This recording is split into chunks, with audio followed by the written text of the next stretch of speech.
What? Han Sen stared at Dragon King and asked, Then why would the Azura Sutra be on your scale?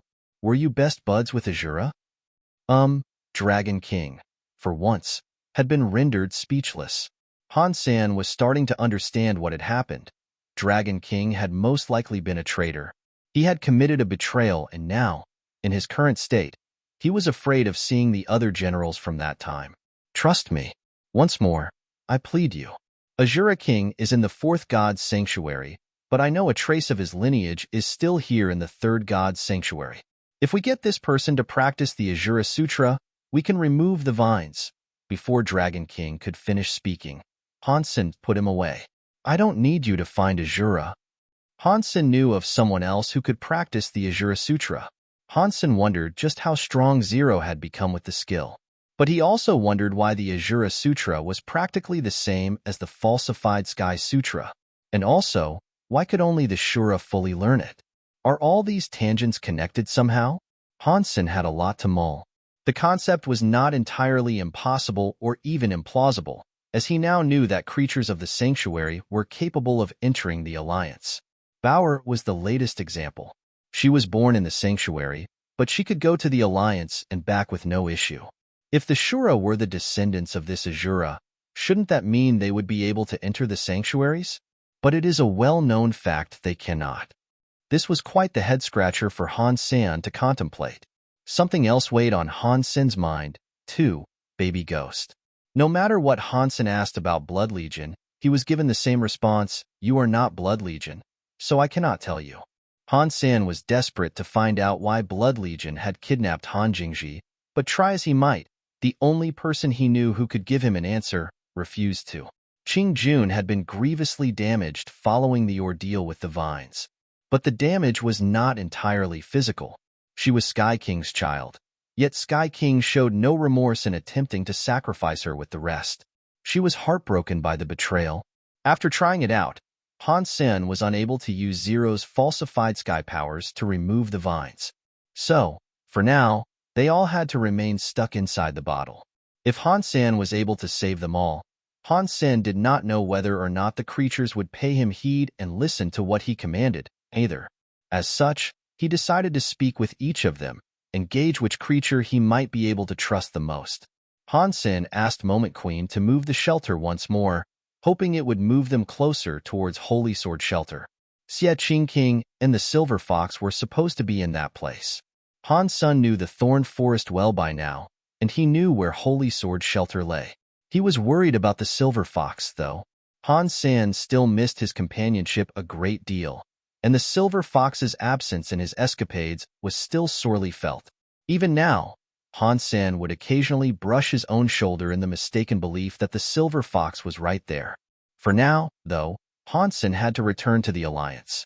He wanted to pick up a new Hyper-Geno art. Due to his inability to break the mirror, he knew he needed a move with a bit more of a power focus.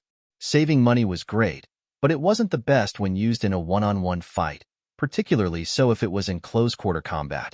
Furthermore, after his duel with Sky King, he had become infinitely more fascinated with the powers of bending and manipulating space. He had 100 space Geno points, too, so he thought there'd be no harm in trying out an ability related to the element of space. There weren't many Hyper-Geno arts associated with the space element, however.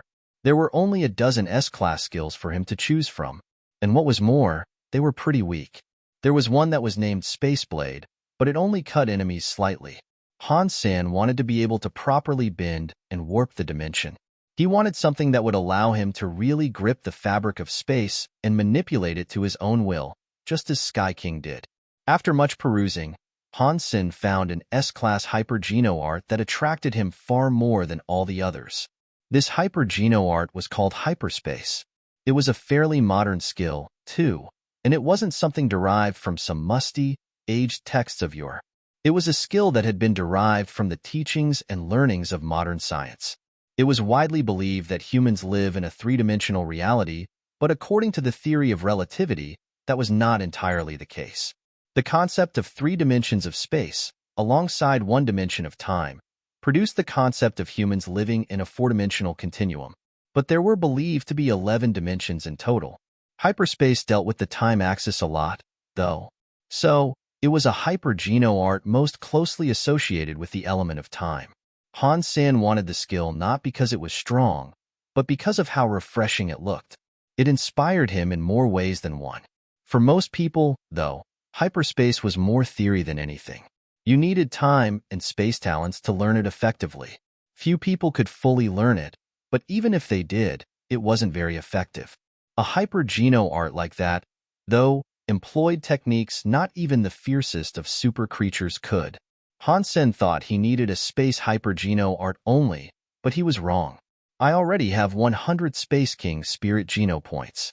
Moment Queen is associated with the element of time, so if I could get 100 time Geno points off her, I'd be all set. I'd be proficient in both talents, and I could learn that hyper-geno art. Han Sen paused his thoughts for a moment, and then went on to think, I was gone from the underground shelter for some years. She must have obtained many Geno points in my time away. Perhaps it is only fair that she share the wealth. Han Sen didn't buy hyperspace in the end, since he didn't meet the ideal time King Spirit Geno point requirement yet. He still wanted to buy a hyper-geno art that dealt simple, non-fancy high damage, too, but he decided that could wait for the time being, so he could consult Moment Queen about her lending him time Geno points. Back in the shelter, Bauer leaped off the back of the white bear to go and sit on Han Sen's shoulder. She was wearing cowboy boots, a cowboy hat, and had a large pair of aviator sunglasses on. Han Sen patted her head and then went to the martial hall. There, Han Sen walked up to Moment Queen and said, I have learned a new technique. Care to practice with me? I am too weak. Why don't you ask your blue dinosaur to help you out? Moment Queen said, he is too strong for me, so I can't practice with him. Besides, I'm in the mood to interact with you, Han Sen said. Moment Queen's eyes twitched, suggesting she was easy for him to bully. Moment Queen lowered her head and answered, fine. Han Sen asked her, have you heard of this fellow called the king? Yes, I have, Moment Queen answered with immediacy. In her heart, the mere calling of that name prompted her to think, the king who must one day become a most glorious emperor. Does he use a skill that involves coins? Han Sen asked. I think so, Moment Queen said. Have you seen it in action? Han Sen asked. No, I haven't. Moment Queen had developed a compulsion to lie, it seemed, as she snickered to herself on the inside, saying, Of course I have, you dimwit, as if I'd tell you about it. It is good that you have not seen it then. I have a power that involves the use of coins, too. I bet I'm better than the king with them, too, Han Sen boasted, baiting her. Hearing this, Moment Queen thought to herself, Pa, you are nothing compared to the king, you imbecile. Moment Queen despised Han Sen with every bone in her body, but she was bound to him in service. So, for now, she had no choice but to comply with Han Sen's desire to practice. Han Sen could sense how much she hated him, but that was fine. She used to lie about possessing the space element when it was in fact time, and she seemed to have some relation to a lot of emperors. If she wasn't useful, he would have killed her after her last attempt of betrayal. Han Sen reached out his right hand and made a coin appear between two of his fingers. Moment Queen had already been shocked. She didn't expect he'd even be able to formulate a coin out of thin air. Of course, that could be little more than an illusion, just something for show. It didn't illustrate Han Sen's true proficiency, power, and expertise with the coin technique he wished to show her. Her face soon changed, though. After a small amount of time elapsed, the coin was able to gather up a vast amount of scary, wretched power. Moment Queen was able to detect and detail how much power was being amassed. If it kept on going, Han Sen could kill her. Have I finally outlived my usefulness? Has the time come for him to kill me? Is this the day? Is this how I am going to go out? Will my existence be snuffed out by this monetary monstrosity? Moment Queen's mind was riddled with such thoughts. But if Han Sen truly wanted to kill her, he'd only have to use his mind. Still, the thought remained. And the stronger the power in that coin became, the more her anxiety and nervousness grew. Pang! The coin flew towards Moment Queen like a golden arrow, as the dimension around it twisted with the flight. Moment Queen's face changed as she realized that the power in that coin could easily kill her. She had initially believed she could fake an injury and end the session prematurely. But when the coin flew, pretending an injury was off the table. If she wasn't outright killed, she'd at the very least be rendered a crippled mess. Moment Queen teleported a few hundred meters away. She believed she had managed to dodge the attack, but the coin's flight halted in mid-air. The coin twirled and twirled, as if trying to suck her back to it. Moment Queen tried her best to escape that power, but the coin had been brewing for so long. Not even a king's spirit with 9 of its gene locks open could escape such a thing. Seeing herself being drawn to the coin, she knew she'd be killed the moment she touched it. He really does want to kill me? Moment Queen then used her power to slow down everything around her. Then she sped herself up to attempt an escape. Unfortunately for her, even that was in vain. She was unable to escape the wretched suction the coin was producing. She was pulled towards it. Catcha! Moment Queen felt as if a mountain had been dropped on top of her, and she felt all her bones break. The coin then disappeared. She felt the weight quickly vanish after that, too. She was alive, but she was now little more than a crumpled sack of crushed bones on the ground. Wow, why are you so weak? Han Sen squatted down near her and shook his head. Moment Queen was infuriated by what he had done. If she wasn't trying to be nice, she would have tried to dodge and escape whatever he attempted to do earlier. Now that he had the audacity to insult her, she was furious. I really should have practiced with the blue dinosaur. This was a waste of time, eh? Han Sen said as he turned to leave. Moment Queen then managed to wheeze out a few words, saying, "Hold on, I'm not done yet." Moment Queen's bones had all been broken, but somehow, she was still able to stand upright. As she shakily got back up to her feet, Han Sen was more than surprised. It was as if time was going backwards, and the condition of her body was reverting to what it was before the coin ruined her. Her body was swiftly brought back to a good condition. If there was one power Han Sen was afraid of, it had to be time. Time and space were a freakish duo, but the former definitely made him the wariest. What it could achieve was both fascinating and frightening, and this was what Han Sen thought as he looked at Moment Queen now. Humans could control space, but not time. They were not technologically advanced enough for time manipulation. In the sanctuary, things were a little different, and time there could be controlled, or at the very least manipulated. Moment Queen had not opened as many gene locks as Han Sen had, but that didn't mean he was willing to underestimate her. Han Sen formed another coin between his fingers, but before he could do anything, Moment Queen had already teleported in front of him and delivered a punch. She used to be a noble figure, one of divinity and grace. She had been disgraced repeatedly by her service to Han Senator. The final straw was Han Sen's insult, following her broken body. She could not take it anymore. Moment Queen attacked Han Sen with all the power she had. She had to vent and release her pent-up frustration with him, but she didn't think he'd kill her for the act. He'd have to keep her around for moving the shelter, after all. Han Sen quickly used his Phoenix techniques to avoid her thrashing. He knew he had avoided her, but in the next second, her wailing fists had become nothing but a blur. And somehow, she had managed to strike him in the stomach. Wow, why are you so weak? Moment Queen wore a cheeky smirk. Moment Queen's powers were different than Sky King's, that much was certain. If she battled against Sky King, he'd have been able to kill her in one hit, but doing so would be difficult. Her unique talents most certainly gave her the ability to punch above her weight class. That's the spirit. Let's keep this going. Han Sen activated his Dongxian Sutra and ran towards Moment Queen. Moment Queen twirled the dimension around them and got to fighting Han Sen. When it came to the manipulation of time, Moment Queen was in a league of her own. Even with a low amount of gene locks open, she was still frightening to compete with. Although she could not stop time, she could easily rewind the clock on her body and remove damage. She could speed up and slow down time, too, while giving her a separate flow to operate on. She was almost as good as Sky King and his ability of warping dimensions, despite the obvious gap in power that was between them. Han Sen thought she could speed up time to predict the immediate future and what attacks might come her way, too. If that was true, that was similar to the falsified Sky Sutra. Moment Queen was still weak, though. If her talent would eventually lead to that ability, there was still some time to go. The ability to speed up time was already quite the showcase of someone's power, and if Han Sen did not have Dongxian aura, he'd have been unable to dodge. Moment Queen kept on flashing before him with unrivaled speed. Even Han Sen had to stay on his toes and remain sharp. But Moment Queen still kept missing him. He could see the dimension around her was being twisted as she went.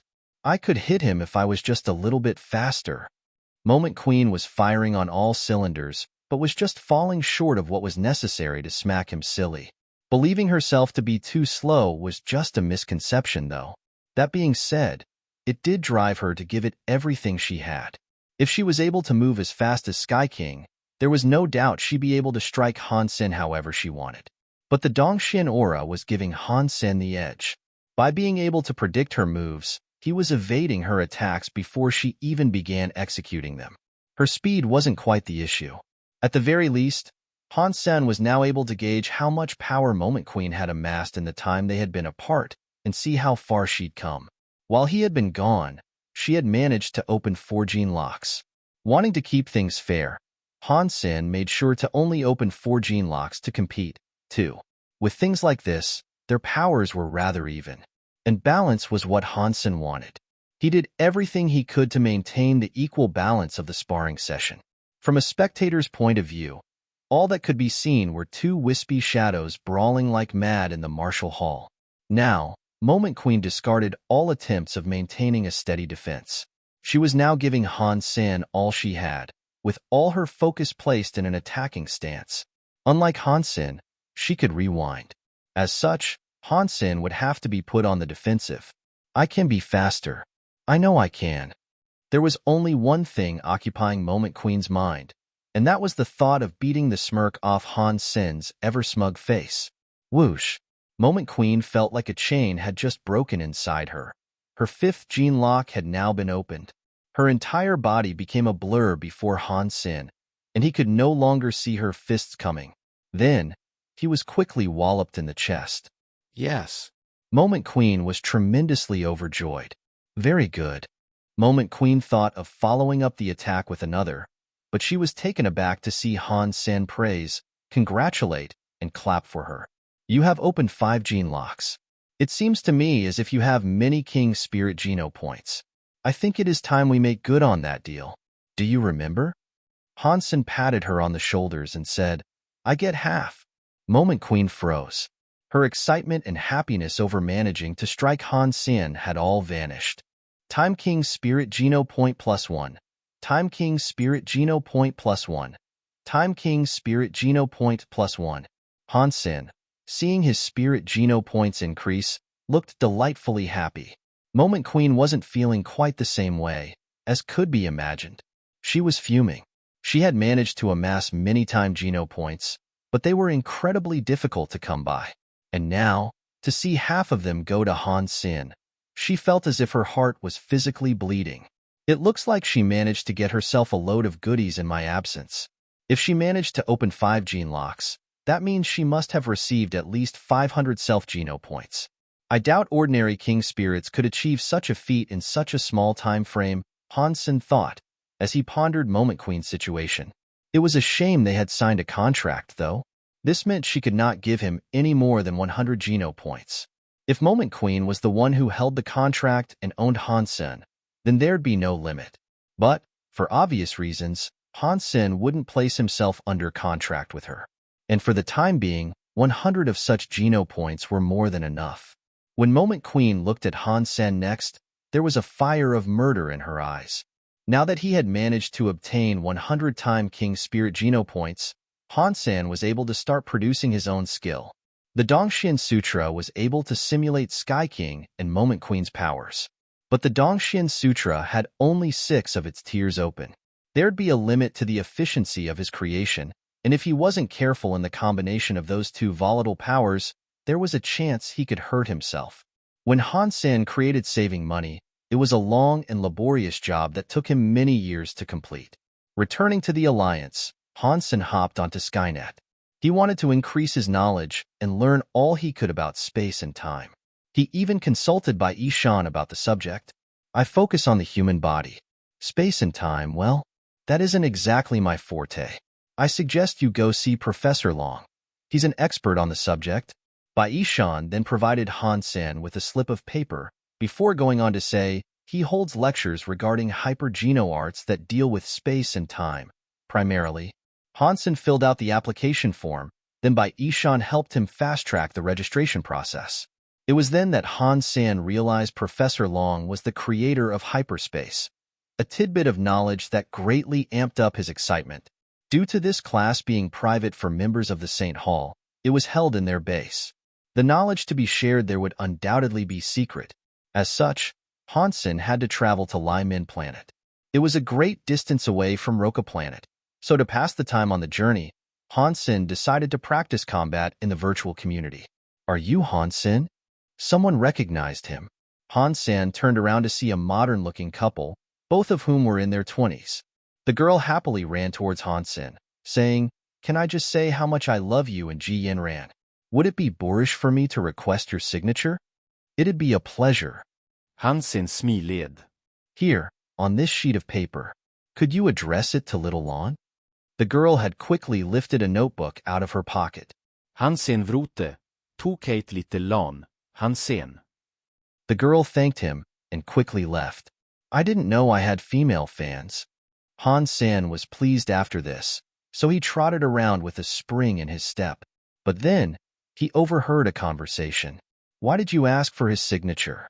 You do know he cannot fight anymore, right?" the boyfriend told her. "So? I think he's a lovely person," the girl said. "Childish." The guy clearly didn't approve. Han Sen, hearing this, did not mind too much. He wasn't a saint, and he knew he couldn't get everyone to like him. Han Sen entered the holographic machine to practice combat and pass the time.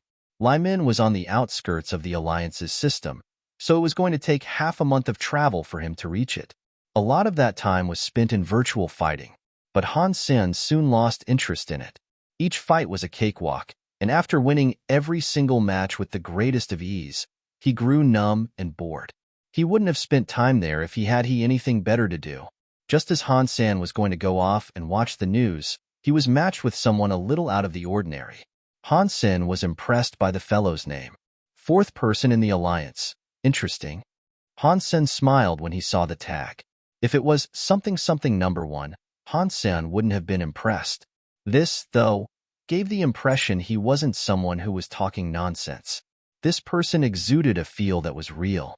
Let me just see how strong this person is. Han Sen chuckled to himself. Han Sen was in social matchmaking, but there were rankings in play. He would only be able to match up with others of the same level, so in this case, other surpassers. When Han Sen entered the arena, he did not hesitate to rush towards his opponent and unleash a flurry of attacks. When the dust settled, Han Sen was shocked at the result. The opponent had successfully blocked each of his strikes. This person had to be special, as no one else could block Han Sen's attacks like that. Han Sen spent the next 10 minutes on the offensive, but he was surprised to see his opponent successfully defend against every attack. Han Sen was surprised, and he thought to himself, "This guy really is something." Han Sen's hands did not slow down, though. Instead, they just sped up. Fang Mingquan entered the virtual community and sent a message to Yuan Zhufeng. Fang Mingquan had scheduled an interview with Yuan Zhufeng, and despite the fact that they could only meet inside the virtual community, he had still been very excited for the occasion. Yuan Zhufeng was a demigod teacher, and he was so well-renowned, he had earned himself the title Tutor of the Alliance. His primary field of teaching lay in hypergeno arts.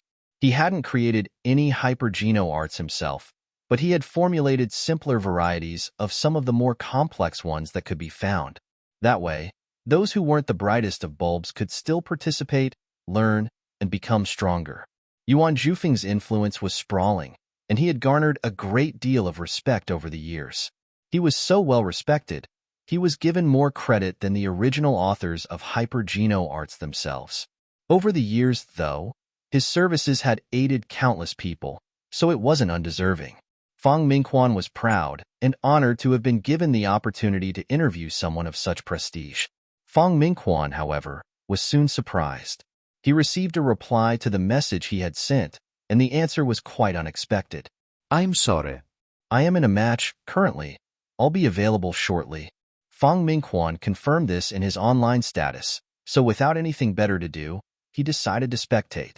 Fang Mingquan was quite curious over who the combatant was, who might have delayed him, and so he thought to himself, Old Yuan is having a match against someone? Could it be another demigod? Could it be Zhuo Donglai? Fang Mingquan looked to his opponent and noticed they had hidden their ID. Fang Mingquan knew every person of renown's ID, but without being able to see theirs now, he couldn't tell who Yuan Zhufeng's opponent was. The image of the opponent's face had been obscured as well. As such, all that Fang Mingquan could learn about that person was the shape of their body. As the two fought intensely, Fang Mingquan reclined and made himself comfortable. He noticed that Yuan Zhufeng was being very defensive. Not that this came as a surprise. In fact, this was quite normal for Yuan Zhufeng. When he joined matchmaking, he did so to teach. He never fought an opponent with the desire to win. He only did so to encounter individuals with strength and teach them. From the way Yuan Zhufeng is defending, though, I can only suppose his opponent is of a lower tier, Fang Mingquan noticed. After a while of watching, a slow boiling shock began to alter his perception. Due to the fact he always watched matches and had developed great skills of analysis, he started to realize old Yuan's opponent's attacks were perfect. There was not a single flaw to witness in his abilities of combat. Before old Yuan, it was nearly impossible to remain perfect and flawless for a whole 5 minutes. Yuan Zhufeng, although his outward demeanor would not suggest it, was even more surprised than Fang Mingquan was. He thought he could kick back and relax for a while, matchmaking quickly through a number of people before the interview. And with Yuan Zhufeng's power, ending a fight when he wanted to shouldn't have been difficult. He had continued to defend against his manic opponent, in the hopes of spotting a flaw he could quickly exploit. There was still 15 minutes to go before the interview was supposed to start, though, so it wasn't as if he was late. Slowly, Yuan Zhufeng's surprise turned to shock and a mild perspiration. He had difficulty believing how great and talented his opponent truly was. Fitness could always improve through the increase of geno points, no matter how they were obtained or consumed. A person's abilities in combat were something else entirely, though, and they had to be properly learned. The opponent was not making use of anything special, but he truly moved like water. He was like a ribbon of silk on a gentle breeze, moving delicately and without the single shadow of an error. Or perhaps he was more of a machine, programmed to perform a move with the precision and finesse of a computer, devoid of flaws or human mistakes. 20 minutes had elapsed, and Yuan Zhufeng was unable to notice a single error. He was going to stop the fight, due to the timer ending soon, but his curiosity had gotten the better of him. He wanted to see how long his opponent would last before making a mistake. Mistakes were inevitable, and they were a fault of the human condition. Everyone made mistakes, but his opponent was clearly something special. Yuan Zhufeng really wanted to see just how long his opponent would last. Han Sen did not know he was fighting a demigod, but it felt as if he was getting nowhere, and each strike made zero progress. So strong, Han Sen thought to himself. Easy wins had been boring him before this, though, and a good challenge was exactly what he had wanted. Yuan Zhufeng was exciting him quite a bit. Yuan Zhufeng's seemingly impenetrable defense was fascinating to Han Sen, and Han Sen wanted to see if he could eventually break it. Han Sen used everything he had learned to fight, making every inch of his body a deadly weapon. Fang Mingquan was still in awe. It was as if he were watching a visual, fighting textbook spring to life, with a rehearsed and choreographed fight that seemed too good to be true. The person on the offense and the person on the defense were both perfect in everything they sought to do. The skills and techniques performed weren't particularly special, but both of them together in perfect harmonious combat was strikingly unique and infinitely riveting to watch. It was a sheer spectacle to witness, no doubt. He had never seen anything like it. Every human's body was different. A strong, chunky body could not make use of soft and delicate skills. It was not uncommon to see muscular men fail to bend and weave with the finesse of someone who was thinner and thus more agile. Han Sen was an exception to this rule, though it seemed. It didn't matter what skill Han Sen performed, or which way he attacked. He was perfect. This was why Yuan Zhufeng almost mistook him for a computer. The precision of his fighting was almost inhuman. As the march of time went on, so did Han Sen's ravenous barrage of attacks. His opponent was like a tumbler doll, refusing to fall over no matter how hard or how quickly Han Sen struck. Even while channeling all his powers of prediction, he simply couldn't find a way to knock him down. Han Sen was actually shocked by what was going on. Yuan Zhufeng was just as shocked. They had been going at it like this for 1 hour, and Han Sen had yet to make a single misstep or produce a move that featured a flaw. Yuan Zhufeng was reducing his own abilities to match with his opponent, but he was starting to worry. Yuan Zhufeng was strong, but he was a human, after all. Even he could make a mistake after such a long, intense session that required absolute focus. And while he had been waiting for his opponent to make a mistake, he was starting to have the sneaking suspicion that this was what his opponent was waiting for, as well. They were both in on the game, waiting to see who would be the first to slip up. Yuan Zhufeng no longer treated Han Sen like a junior. He fought as seriously as he could and took him as a real challenger.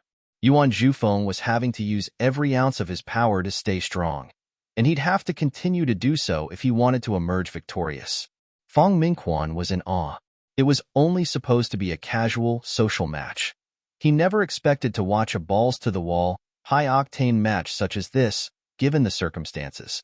Amidst the dizzying array of skills consistently being cast, Fang Mingquan was only able to recognize around 1 in 10. And before he could finish blinking to acknowledge a skill, another flurry of attacks and defensive skills had been flung. Fang Mingquan knew his knowledge was lacking as he watched this battle between two hardcore elites.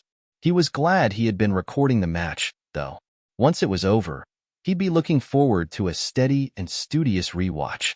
Although he couldn't fight very well himself, it was always an admirable trait of Fang Mingquan that his passion for combat never waned. It enthralled him, despite his lack of participation.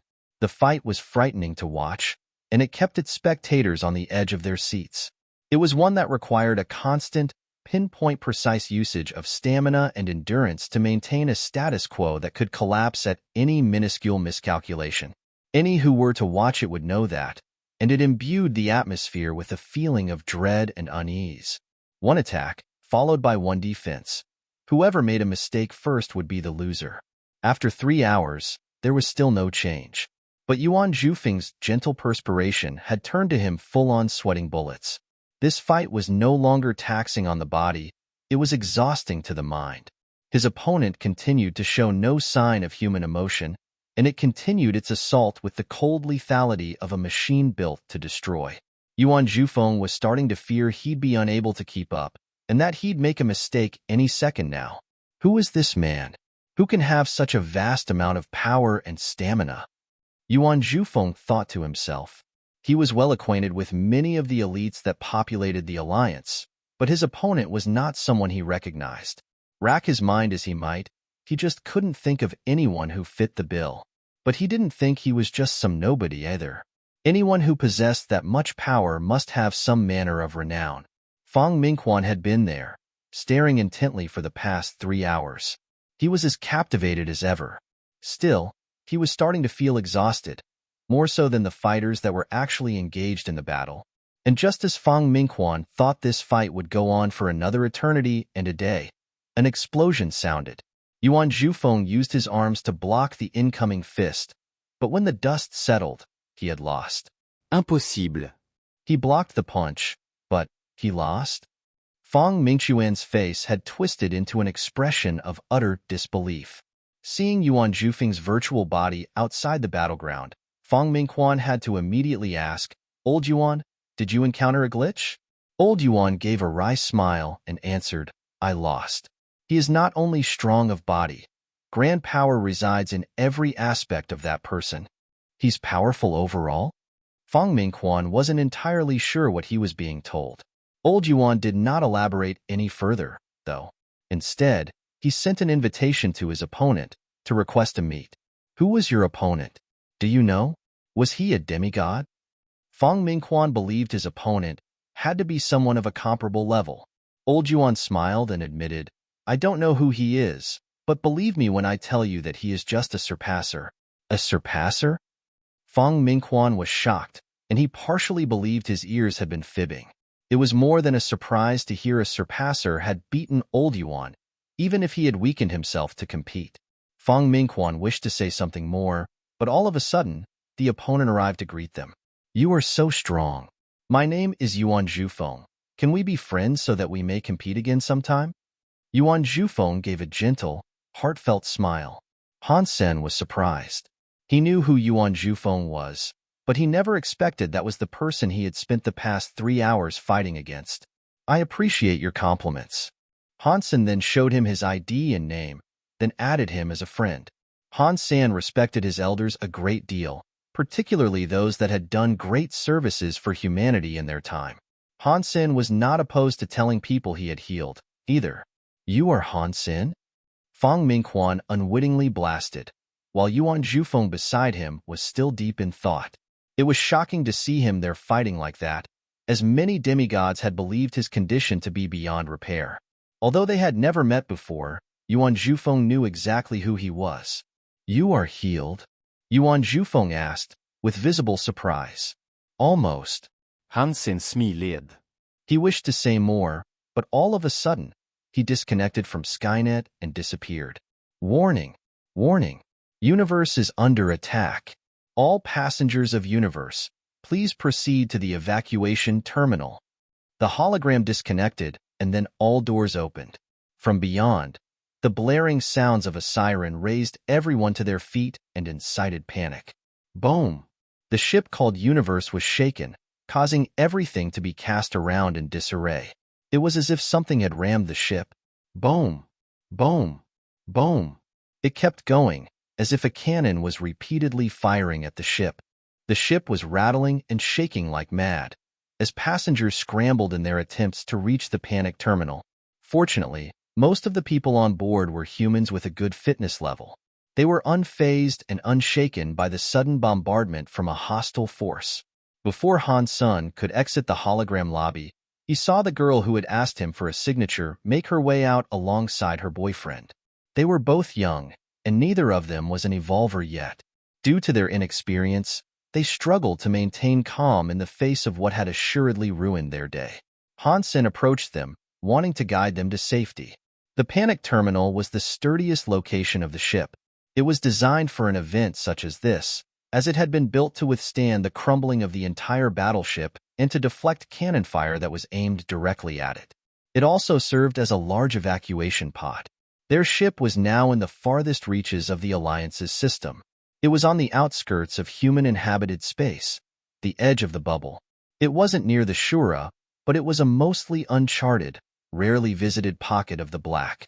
Interstellar pirates frequented such desolate strips of space, so this attack did not come as a complete surprise. The universe had to divert away from the course it had been following. If things continued, this could end poorly. If they were being attacked by pirates, they would probably be all right. Pirates were thieves, and if the universe was boarded, then they would only want to steal valuables. Han Sen had an ace up his sleeve, unbeknownst to everyone, though. He had the Black Beetle with him, and he could use that to slip into space and destroy the attackers with ease.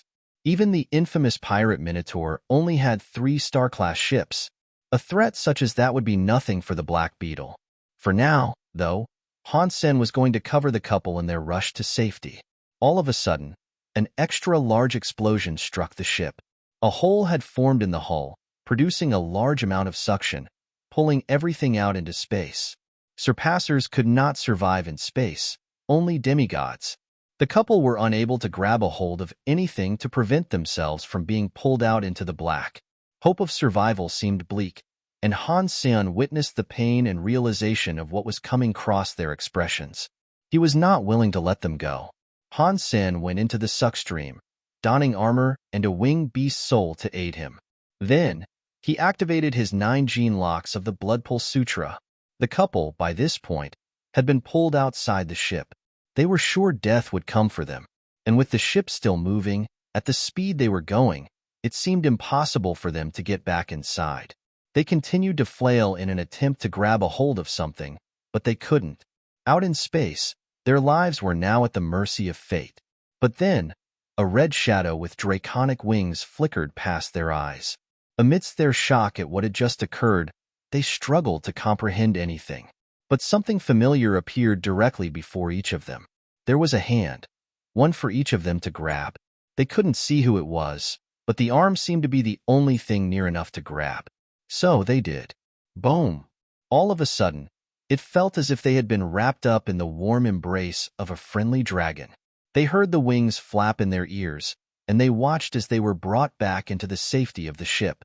With the incredible speed they were traveling at, they were able to push through the suction that sought to keep them out. The couple could not believe what they were seeing. In a situation such as that, demigods were the likeliest people to risk life and limb going out into the black physically to save others. Surpassers were almost guaranteed to die. So, the person who saved them must have been incredibly powerful. The couple were shocked but honored to have been saved by someone with such strength. Han Sen held the couple tightly and continued flapping his wings to defy the vacuum. Then, Han Sen reached the controls for sealing the hull with an emergency panel and repressurized the room. He pushed the button. "Thank you so much." They both thanked Han Sen profusely. Han Sen put away his beast souls and then guided them to the panic terminal. At its entrance, he told them, "Get in there. It's not safe elsewhere." "It's you." The boy could hardly believe his eyes, recognizing his savior had been Han Sen. The girl's face was one of utter surprise, too. Han Sen didn't pay them any mind, though. He had been able to glimpse a lot when he allowed himself to be pulled out into space. There was an entire fleet of Shura ships outside. There were 2 that were star-class, amidst an armada of many others. And that was all Han Sen was able to see in his brief look outside. There had to be many more he hadn't been able to catch sight of. Han Sen now knew they weren't up against pirates. This was a proper military force, an entire arm of the Shura's military. A small passenger ship, such as the one they were on, had no hope of survival. If the Shura wanted to, they could blow up the universe any second. But what may have been stranger was what had prompted such an attack. It was strange for the Shura to attack so aggressively with a large military force, despite the uneasy establishment of a ceasefire. Why would they come for a small passenger ship such as that? When they attacked Universe, they had exposed themselves, though. Han Sen might have understood if they wanted to attack a large alliance fortress by surprise. But that element seemed to have been squandered, now that they had chosen to pepper the universe with a small amount of fire. The alliance was guaranteed to have heard what was going on by now, and the Shura were most likely aware of this. For that reason, there had to be something on the universe they desperately desired. After Han Sen took the couple to the panic terminal, the Shura ship started firing once more. This time, however, there were more misses than hits, and it gave them the uneasy feeling they were being issued a warning. If the Shura had been attacking for real, the universe wouldn't have lasted more than a second. "Little Ian, are you okay?" After entering the panic terminal, an old man grabbed the girl in worry. Grandpa, a infine. Han Sen saved me, and Ling Yuan both, the girl told him. The old man thanked Han Sen profusely, but Han Sen had more on his mind right now, and he didn't have the time to hang around and indulge any further social niceties. Understanding the situation better than anyone, he wanted to ask the captain what the ship was transporting in the cargo docks. Before Han Sen left, a person approached with a few more stragglers. This person was dressed in the uniform of a captain, and he said, "Old Sue, the Shura have us surrounded. I don't think the panic terminal was built to withstand the pounding of an armada's fire and take us to our proposed destination. We must proceed to the next step, asset denial. We will destroy the information." It was then that Han Sen noticed the old man was clutching an alloy box. It was fairly modern in its design, but it looked weathered and worn, as if it was a few decades old. Han Sen felt as if he had seen a similar box elsewhere. No. "This is irreplaceable," the old man pleaded, as his grip on the box tightened. "Old Sue, we cannot be saved. Hope is lost.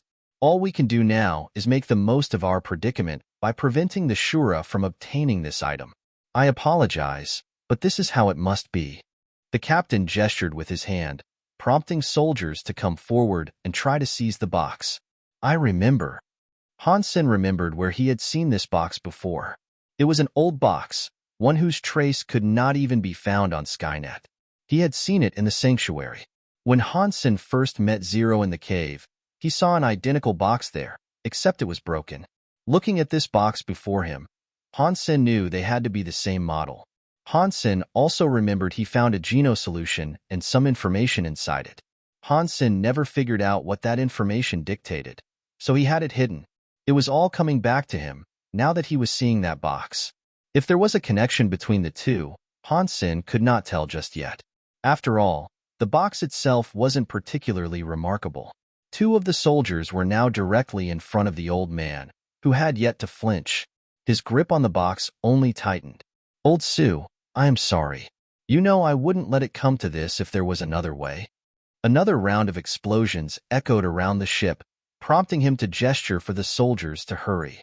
They both grabbed the old man and removed the box from his grasp. The old man looked very upset, but he didn't resist too much. A soldier tried to open the box but found out he was unable to. "Old Sue," the captain shouted. The old man then sighed, providing the soldier a key card to open it.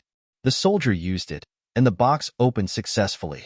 Han Sen looked at the now open box and was delivered quite the shock. Inside, there was a bottle and information. The bottle was the same one Han Sen had found. The box is the same. The bottle is the same. No way the solution inside can be the same, can it?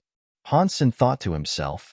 The soldier opened the box and brought a punch down on the bottle with a fire-wreathed fist. Han Sen watched the events intensely.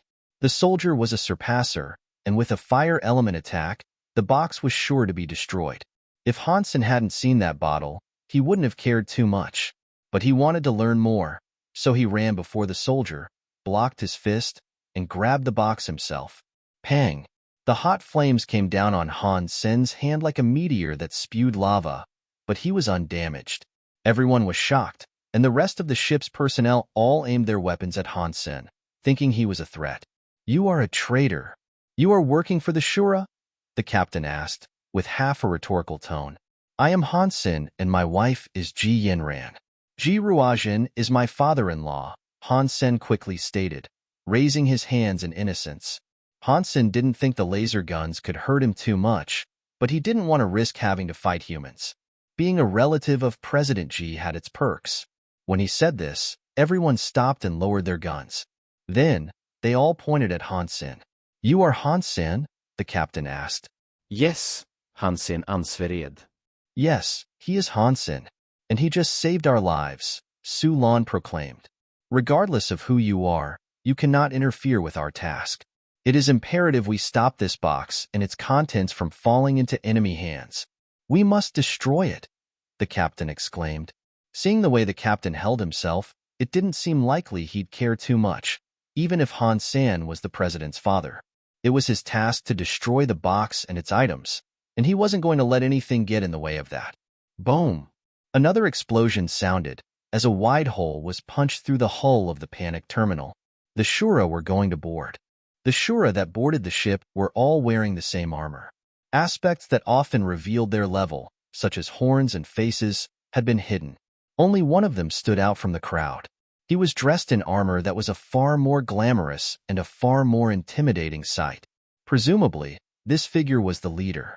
The Shura in the front were holding energy shields. The humans inside all looked dismayed, thinking they were all to be killed by the ruthless Shura that had come for them. The captain gritted his teeth and fired his gun at the box which was still in Han Sen's possession. Han Sen knew he was going to do this, so he was quick to react and avoid the shot hitting its target. Pang! The laser beam hit the ground, forming a scorch mark. "If I give this to you, will you let me live?" Han Sen asked the Shura boss, holding the box up. Everyone was angered by this action, not expecting Han Sen, of all people, to betray them so casually. "Rebel scum! Kill him! We cannot let that box fall into Shura possession." The captain issued the command without hesitation, prompting everyone to turn their weapons on Han Sen and attempt to gun him down. The lasers came at Han Sen like the passing of stars, but they did little to stop him. Han Sen was able to duck, dodge, bob, and weave his way around every shot. The Shura leader made a gesture, telling his shield-bearing men to provide him protection. Pang! Pang! Pang! The rest of the laser hits pinged off the energy shields. The power of the shots was not enough to break them. It was only just a passenger ship, After all, the most high-tech weaponry was not given to traditionally uneventful cruise personnel. Han Sen ran into the middle of the Shura horde, wanting to give the box to the leader. "I will give this to you if you spare my life," Han Sen said, with a trembling voice. The leader took the box from Han Sen with visible glee. Tracking down the box had caused them a lot of trouble and grief. It made them exuberantly happy to see a human hand deliver it for them. The leader did not care much for Han Sen, though. He thought the human looked young and weak. And with the humans wanting to kill Han Sen for real, he was able to tell this was not an act. The leader followed his instincts, which were telling him Han Sen genuinely wished to help, even if it was for his own benefit. He didn't think Han Sen harbored any malcontent. A pathetic human, the leader thought. But Han Sen had done him a service, after all. The leader accepted the box, but in the next moment, a copper dagger was plunged into the Shura's chest. Catcha.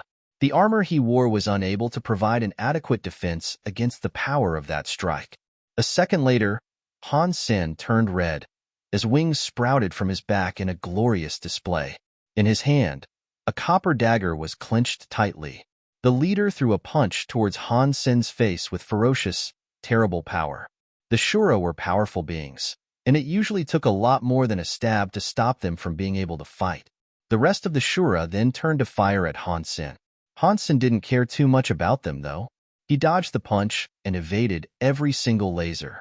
He ducked his head as one last laser whipped past his face. The soldier had only missed that shot because he didn't want to hit the leader. Han Sen pulled out Taya and drew back closer to the Shura leader. The Shura leader cared nothing for the wound he had suffered, and with the box in one hand, he threw a whole bunch of punches towards Han Sen with the other. Again, Han Sen was able to dodge the punches with relative ease, all the while avoiding the lasers blasting in his direction. With Taya in his left hand, Han Sen hopped and sliced it across the leader's throat. The leader was still standing, but only just. He wished for nothing more right now than to grab Han Sen by his neck and snap it. Han Sen spun around, dodging the feeble attempts of the dying leader, and continued to evade the laser fire. He went around the leader and cast Blood Pulse Sutra as he went. Taya returned to dig a trench across the other half of the leader's neck. And this time, the entire head left the quivering body. It went flying up into the sky, casting blood across the room as it went. Han Sen took the box back and kicked the headless body into the crowd that still sought to gun him down. This had all happened in a short amount of time, and the humans who were now watching barely had time to acknowledge what had transpired. They almost didn't realize Han Sen had spun a yarn to trick the leader and behead him. The moment Han Sen kicked the body, though, he disappeared from sight. The Shura were now in chaos. The blood of their leader had them at a loss, and they grimaced at how quickly the tables had turned. The captain was frozen when Han Sen reappeared. He flashed between being visible and invisible, as each reappearance coincided with a strike that brought several Shura soldiers down in a haze of blood and pained screams. The Shura that were still standing fired their weapons as they had been doing the entire time, but it was as if they were firing blanks. Despite the barrage of laser fire that was being cast each second, none of the shots were able to find their target. The panic terminal was blackened by the laser scorch marks. Han Sen was like the Reaper himself, come to make good on a quota that had fallen far behind. His harvest of Shura was grand, but terrifying to behold. One by one, under Han Sen's sword scythe, the Shura fell and submitted to the cold clasp of death. The captain and old Su were not soldiers, but the men under their command were. They already had their guns out, firing at the Shura to aid Han Sen. "Get to cover or get down. We're lighting this place up," a soldier exclaimed at the top of his lungs as he squeezed the trigger of his blaster. The captain, guards, and passengers all fell back and got to cover. The formation and plan tactics of the Shura had fallen to ruin within moments of letting Han Sen into the middle. They were in disarray, with no clue how to respond. It was utter anarchy.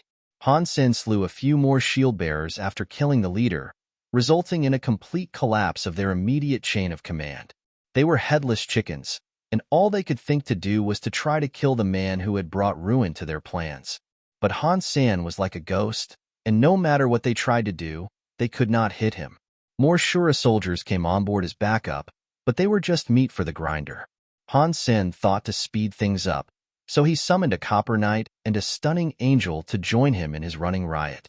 The angel of death moved her hand, then soared into the midst of the soldiers, cleaving a bloody path as she went. She swung her greatsword as chunks of flesh and ribbons of entrails curtained and showered her as if in celebration of the feat. Disloyal Knight was no slouch either.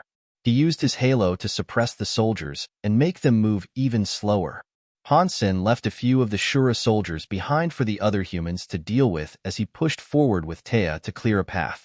There were many Shura soldiers waiting for him, but the corridors were narrow, and they couldn't respond very well to the threat that was bearing down on them. When the human soldiers finished up the final few Shura, they wanted to follow Han's senator. They took off after him, but when they turned the corner to look down the corridor Han Sen had gone, all they saw was a dim, red tunnel of death and destruction. The human soldiers were shocked and even disgusted by the ghastly sight of all the dead Shura that had been mercilessly slaughtered by Han Sen. "Who said this guy's a cripple?" the captain gasped. "This lad could very well be a demigod." But old Su sighed. Everyone understood what he was going to say. No matter how strong Han Sen was, the Shura he was slaying were a fraction of the fleet at large. The ship was still surrounded by an armada and countless thousands of Shura.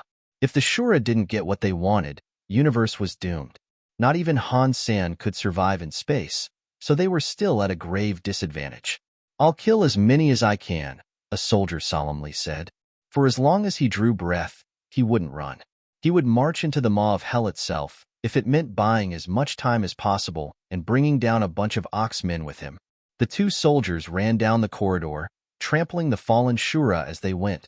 The floor was too littered to avoid this. When they turned the next corner, the same horrific sight greeted their eyes. The captain and passengers followed from behind, too. Ling Yuan felt like throwing up when he saw Han Sen's work. A stomach-churning mixture of fear and excitement spun in everyone's bowels as they treaded those murder halls. Han Sen killed all these? Ling Yuan asked. A man who he had not believed to be special had suddenly become a deity of death. He had killed a lot in a gruesome way, but Ling Yuan couldn't help but admire Han Sen for sticking it to the Shura. Old Su said, "I have seen many strong surpassers in my time, but never before have I seen one wield this much power. If he doesn't get himself killed, he might very well become the second Godslayer." The captain gave a wry smile and said, "It's a crying shame he has to die with us lot, out here in the armpit of the system. 'Tis a crying shame."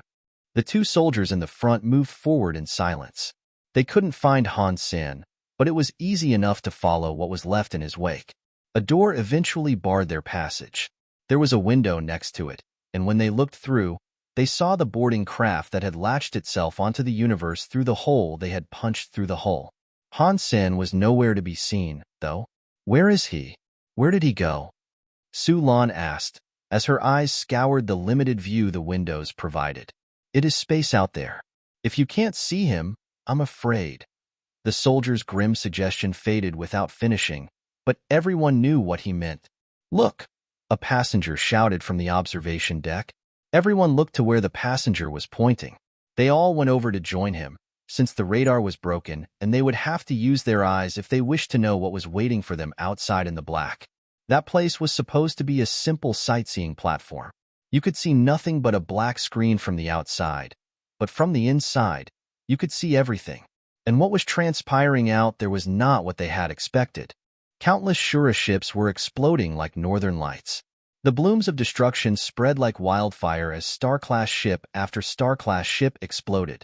The weaker ships, such as the Planet-class and Satellite-class ships, were immediately disintegrated into nothing more than an eye-searing haze. The entire armada was crippled and destroyed, blown up like a glittery fireworks display. Like a supernova, the brightness saturated the sight of everything outside the windows. If the glass hadn't been designed to filter ultra-bright lights, they'd have all been blinded for sure. And while the glass might have filtered the light, it could not filter the shockwaves that soon followed. They rattled the ship, rocking it backwards and forwards, terrifying them all. Fortunately, they were at a distance where the shockwaves did not deal any lasting damage. One person fell over and hurt himself, but that was the extent of it. When the rocking had calmed down, and they all looked back outside, the armada was gone. Only wreckage and a vast amount of space debris were left behind. It was a graveyard now, and nothing more. What happened? The captain's head was bleeding as he struggled to stand up, looking out the window. No answer came, as everyone was too fixated on the sight of that destruction. Their minds had been numbed. Are we saved? Did the Alliance send in the cavalry? A woman asked. We are safe now, yes.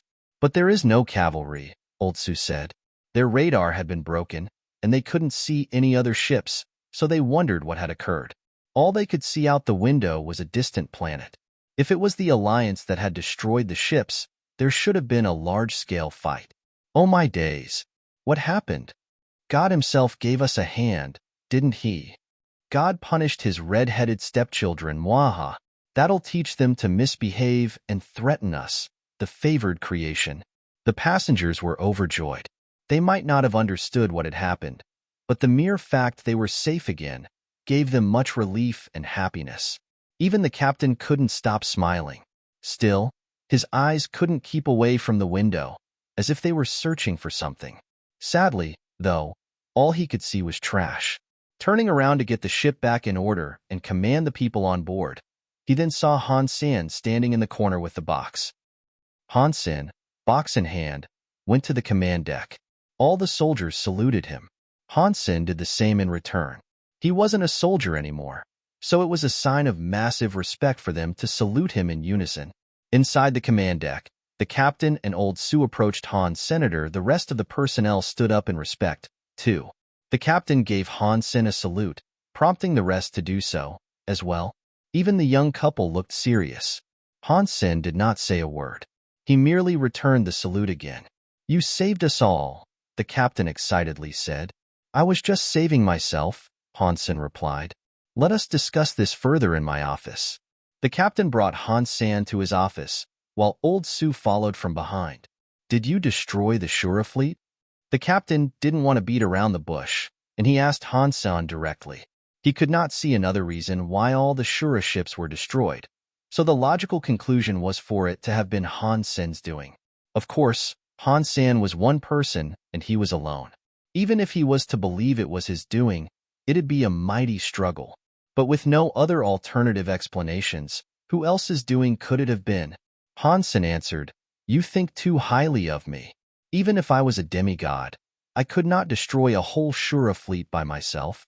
The captain thought he was right.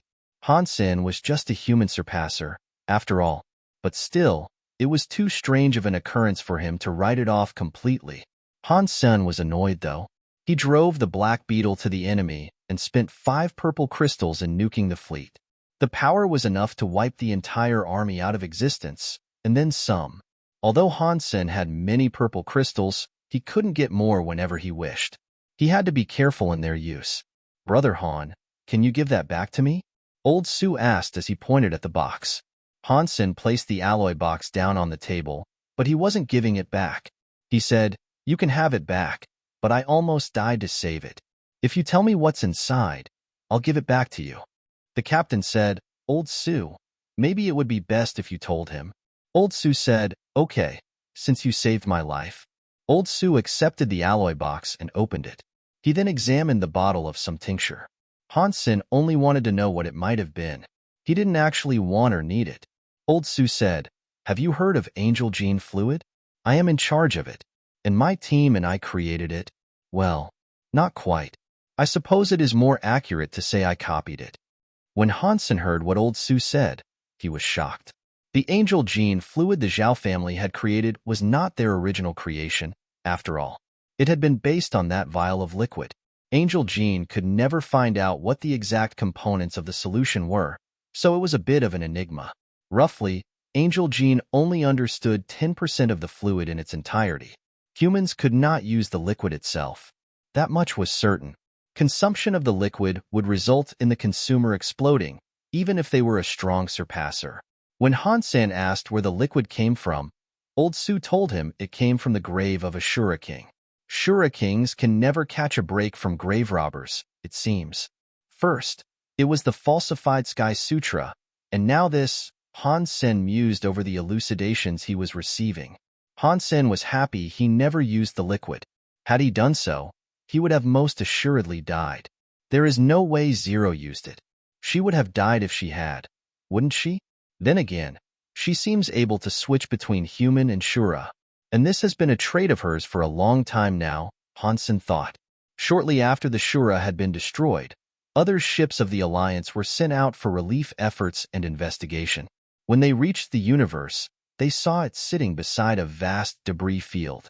After boarding, they were more than surprised to see the countless Shura bodies cluttering the hallways of the ship. Furthermore, the personnel and passengers of the universe were only mildly injured. The death toll was firmly situated on the count of 0. Han Sen was brought in for questions, and he admitted the hand he had in slaying the leader and all the soldiers. But he feigned cluelessness as to why the entire armada had been destroyed. When the officers and soldiers heard the description of the events that transpired, though, their admiration for Han Sen was just like old times. The higher-tier officers looked at Han Sen like he was some kind of monster, but it was a fear driven by respect, and they knew he had done something magnificent. If it wasn't for Han Sen, everyone on the ship would have assuredly been killed or worse. To prevent from panicking the populace with the Shura threat, everyone on the universe had to be sworn to secrecy over the events that had transpired. They were even forced to sign an NDA. For days later, Han Sen resumed his journey to Lai Min planet via a different ship. The Alliance provided Han Sen with a Medal of Honor, whereas Angel Jean gifted him a lot of money. The rumors that Han Sen had been healed also spread. Stories were whispered amongst the populace, telling how he might have single-handedly wiped out a Shura general and the army it commanded. How? Didn't Luo Haiting say he could not be healed? Zhao 7, leader of Angel Jean, heard the news firsthand, due to him having a direct connection to the events that unfolded. I knew his story wasn't over. Men like him go out with a bang, not a bedridden whimper. Tang Zhenliu leaped for joy when he heard the news.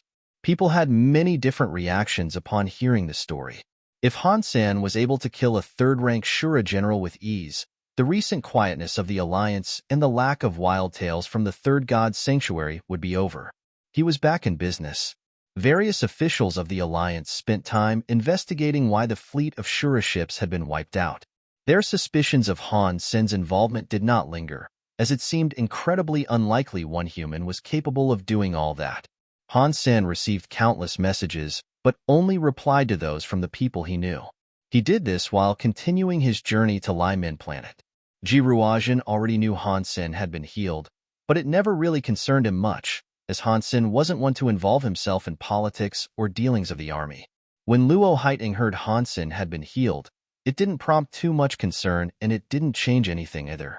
After all, he had now already selected Han Yin. A few days later, Han Sen arrived at Lai Min planet. Professor Long had already started his lectures, so Han Sen found himself joining in 2 days late. Han Sen already had a basic knowledge regarding the time and space elements, so it wasn't a struggle for him to catch up with what he had missed. And if there was something he didn't understand, he just asked the others for a recap. After Professor Long finished his lectures for the day, he gave Han Sen a personal call. You are quite something, do you know that? Bai Yishan and Li Xinghua, those 2 weekend rivals, often talk to me about you. They just told me to give you a proper recap of what you missed, as a matter of fact. If you're interested in learning even more, perhaps you can come visit my lab too. You may go there whenever you please, Professor Long said. Han Sen felt tattred. He didn't expect Bai Yishan nor Li Xinghua to have known about his holdup and to also ask Professor Long to help him with what he had missed. It was incredibly kind of them. After this, Han Sen spent his days in the lectures and his evenings in the lab. Professor Long was not a fighter. He was a genuine scientist, one well-versed in the workings of the universe, space, and time. His research was very different from Bai Yishan's and Li Xinghua's, and it was quite refreshing. Han Sen ended up learning a lot from him. Han Sen was not a researcher, so he couldn't help as much as he wanted to in the lab, but he still showed interest and tried to do what he could. Everything there was new for Han Sen, and he pictured himself as some sort of sponge, absorbing knowledge. 2 months passed, and all the while, Han Sen spent his days learning about time and space in the creation of a new hyper-geno art. Han Sen was able to simulate Moment Queen's energy flow, but so far, he could only speed up time and not slow it. Han Sen only had 100 Time King's Spirit Geno points, unlike Moment Queen, who was born with a direct attunement to the element. Han Sen could only simulate a bit of Sky King's space energy flow, but it was enough to allow Han Sen to condense space without his opponent realizing what he was doing. It was not too dissimilar to the method used to travel across hyperspace, punching a hole through the fabric of the dimension and creating a shortcut. Of course, these two abilities only applied to Han Senator. They had no effect on others when used. Han Sen wanted a high-damage Hyper-Geno art, and he still would once this creation process was over. This was because his current creation did not inflict damage on an opponent. Han Sen kept on practicing these two abilities, trying to find a way in which he might be able to combine them. Speeding up time allowed Han Sen to move faster. Condensing the space in his proximity also made him quicker, in a certain sense. In the eyes of others, he'd be moving at a blistering speed that no one else could properly register. Han Sen was able to use these techniques to speed up and reduce the range he had to traverse to attack. Han Sen dwelled on the final results this Hyper-Geno art would yield, and how the finished product might look and feel like. The concept was promising, at the very least. After a day of work, the researchers all left. Han Sen remained, though, making use of the zero-G room to practice various time and space techniques. The more he practiced, the better he would get. That was true for everyone with everything. It was simple, but infinitely effective. Practicing was the only way to get a true grasp and understanding of something, and that was a universal truth. Han Sen practiced hard, working up a sweat. He didn't notice that Professor Long was outside the room, watching him. Professor Long was supposed to have already left for the day, but he had forgotten something in the lab. He saw some light in the zero-G chamber, so he thought to check it out. Professor Long nodded when he saw Han Senator. Professor Long had learned quite a bit about Han Sen, but he didn't understand why Bai Yishan and Li Xinghua liked him so much, up until now. It was because through Han Sen, they could see themselves when they were much younger. He was quiet, but he worked hard. He didn't get distracted easily, and he was all around very different than most young people. If Han Sen focused on research, there was no doubt he'd become an acclaimed researcher and garner great fame. He'd accomplish much, Professor Long believed. Professor Long was similar to Han Sen, so he admired him a lot, too. When Han Sen first arrived late, he saw how diligent he was in trying to catch up on what he had missed. For that reason, Professor Long was happy to extend an invitation for him to visit the lab and help. He was very satisfied with Han Sen's performance, and although Han Sen had a long while to go and much more to learn, Professor Long could see that a bright future awaited him. He'd walk away from the lab with much knowledge. Professor Long was going to leave Han Sen alone, but when he saw the way Han Sen moved, he was fascinated. As a professor who researched space and time, he noticed Han Sen was practicing space. Han Sen seemed able to take one step and travel 100 meters. It was like Han Sen had a warp drive installed in his body. He has talent with the element of space? Professor Long was surprised. Space talent was rare. Professor Long had 2 researchers with the space talent, but they were awful and ridiculously expensive to hire. To Professor Long, Han Sen's importance had greatly increased. Humans were not machines. Machines could use energy to travel and crack space. But this was a human, and Han Sen had just demonstrated the ability to travel in the manner of hyperspace. It was an action he performed with no technological aid. It was practically unheard of. Professor Long thought he was very good with the element of space. But that was a topic that Professor Long wasn't as well versed on, due to his inability to practice it. I cannot believe Han Sen has this much talent. Professor Long looked at Han Sen and licked his lips, as if he was a treasure he could never risk losing. Han Sen had no idea Professor Long was checking him out in such a manner. He wasn't in the sanctuary right now, so he did not have to pay attention to his immediate surroundings at all times like he normally would. He could relax and be a little more carefree when he was in the Alliance. Over the course of those 2 months, Han Sen continued practicing his teleportation and time adjustment techniques vigorously. Unfortunately, they remained separate, and he was unable to figure out a way to combine them. But on this evening, when he was done practicing with the space element, he turned his focus to time. When Professor Long saw this, his jaw dropped. His mind raced as he yelled to himself, "He has talent with both time and space?" Professor Long felt as if he had just won the lottery. He smiled madly as he stared at Han Sen. "This is most wonderful." Professor Long watched Han Sen as if he were watching a naked woman. As Han Sen continued to practice, a sudden shiver ran down his spine. "Why am I covered in goosebumps? Did the temperature drop?"